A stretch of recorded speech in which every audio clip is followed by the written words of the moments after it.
Hello everybody, welcome back to my YouTube channel. So guys, in this video I'm gonna be showing you how to fix please try again later on Cash App.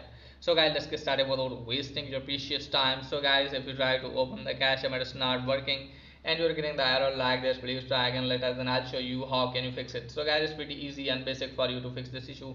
First of all guys, you have to close this page. Now after that guys, you have to open the setting and make sure that properly connected with internet. If you're not connected with the internet guys, just simply have to tap on the Wi-Fi, use the Wi-Fi instead of mobile data, or vice versa, then scroll it down, then tap on general.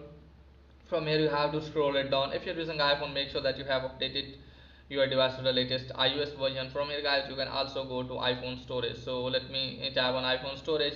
Now from here guys, you have to scroll it down and look at for the Cash App. So you can easily find it. Here's the Cash App guys. Just simply have to offload the app and then reinstall the app, and you can also clear the cache or storage in Android phone. Okay guys, and after that guys, log in your account again and hopefully your problem will be fixed. And if the problem is there guys, then what you have to do guys, just simply have to open App Store, Play Store, and then you have to search for the Cash App and make sure that you are using latest version of the Cash App. So just simply have to use the latest version of the Cash App, and after that guys, close this page and then restart your device. So after that guys, hopefully your problem will be fixed. So that's pretty much for today's video. If there is helpful, please like and subscribe my channel. Thanks for watching.